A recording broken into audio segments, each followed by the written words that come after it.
To medical physiology lectures. आज हम जो टॉपिक पढ़ने जा रहे हैं उसका नाम है सेल एडिशन मॉलिक्यूल्स।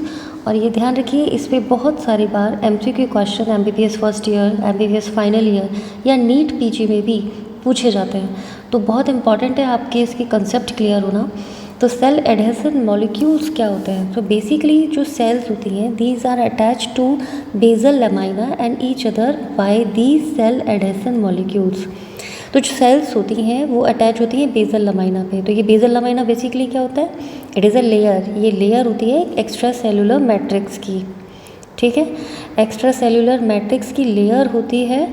और ये जो है ये कैसे बनती है? जिस सीक्रेटेड बाय एपिथेलियल सेल्स, ठीक है। तो एपिथेलियल सेल्स से सीक्रेट होने वाली एक्स्ट्रा सेलुलर मैट्रिक्स लेयर पे बनती है, जिसके ऊपर फाइनली इस बेसल लमाइना के ऊपर एपिथेलियल सेल्स जो है वो बैठी रहती है। यानी एक बेसल लमाइना, इस पर सीक्रेट होने वाली मैट्रिक्स से ये सेल्स जो है वो ऊपर बैठी रहती हैं। इवन सेल्स आपस में एक दूसरे के जुड़ी रहती हैं। अब ये जो कनेक्शन है जुड़ने का कनेक्शन है, इसके लिए जो रिस्पॉन्सिबल मॉलिक्यूल्स होते हैं, these are cell adhesion molecules. So basically cell adhesion molecules are prominent part of intracellular connection। तो इंटरसेलुलर यानी सेल्स के बीच में इंपॉर्टेंट मॉलिक्यूल्स होते हैं जो सेल्स के बीच में होते हैं, दो सेल्स को जोड़ के रखने का काम करते हैं।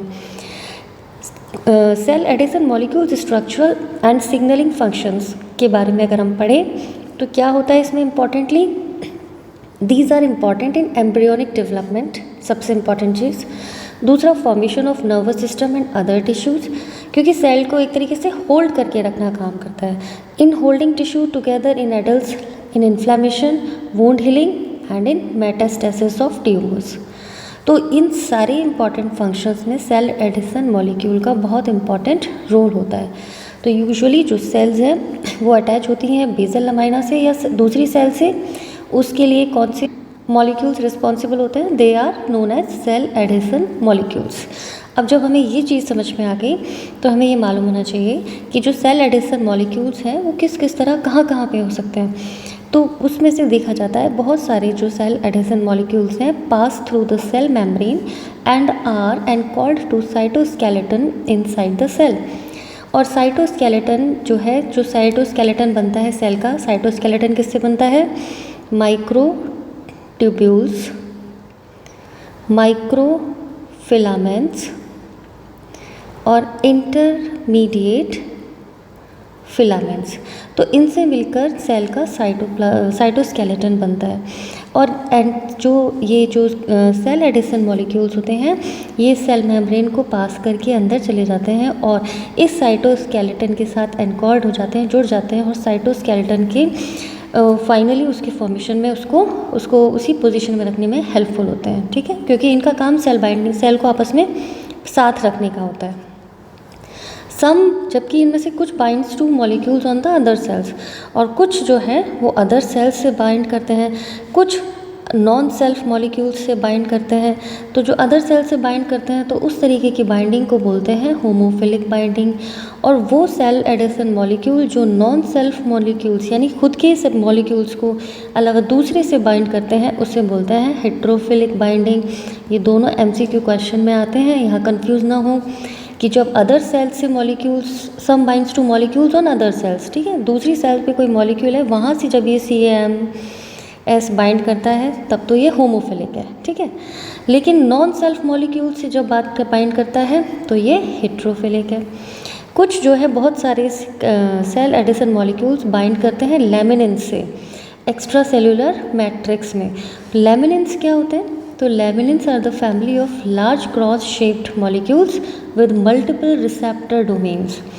तो लैमिनिन्स क्या होते हैं? बहुत बड़ी फैमिली होती है क्रॉस शेप मॉलिक्यूल्स की, प्रोटीन्स की, विद मल्टीपल, इसके ऊपर बहुत सारे रिसेप्टर डोमेन्स प्रेजेंट होते हैं, सेल रिकॉग्निशन में बहुत हेल्पफुल होते हैं।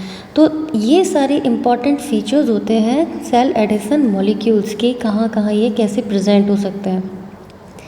जब हम इसके इम्पॉर्टेंट चीज़ की बात करते हैं, that is the type of cell adhesion molecule, तो ये बहुत इंपॉर्टेंट MCQ क्वेश्चन, इवन इस पर शॉर्ट नोट अलग से पूछ लिया जाता है। तो आपको मालूम होना चाहिए इस तरीके के जो ये नाम है ये सेल एडिशन मॉलिक्यूल से रिलेटेड है। और ये ध्यान रखें कि ये अगर नाम आते हैं तो आपको एकदम क्लियर आना चाहिए दिमाग में कि सेल एडिशन मॉलिक्यूल्स के टाइप हैं। पहला है इंटीग्रेंस। ये क्या होते हैं? These are heterodimers that bind to various receptors. और बहुत सारे रिसेप्टर्स के साथ ये बाइंड करते हैं। कौन से होते हैं? वो इंटीग्रेंस होते हैं। IgG सुपर फैमिली जो होते हैं, दीज आर इम्पॉर्टेंट इम्यूनोग्लोबिन्स, ये भी सेल एडिशन मॉलिक्यूल्स होते हैं। Next is cadherins. ये कैल्शियम डिपेंडेंट मॉलिक्यूल्स होते हैं that mediate cell to cell adhesion by homophilic reaction. कौन सी बाइंडिंग? होमोफिलिक रिएक्शन, है ना। नेक्स्ट आते हैं selectins. Selectins these are lectin like domains that bind with carbohydrates. तो ये हर लाइन एक MCQ क्वेश्चन बनाता है, वाइवा वॉइस क्वेश्चन बनाता है। फर्स्ट ईयर MBBS हो या नीट PG हो, ये बहुत इंपॉर्टेंट टॉपिक है, ध्यान से पढ़िएगा। इम्पॉर्टेंट इसके जो टाइप्स हैं इसका ध्यान रखिएगा, होमो बाइंडिंग और हेटेरो बाइंडिंग का ध्यान रखिएगा।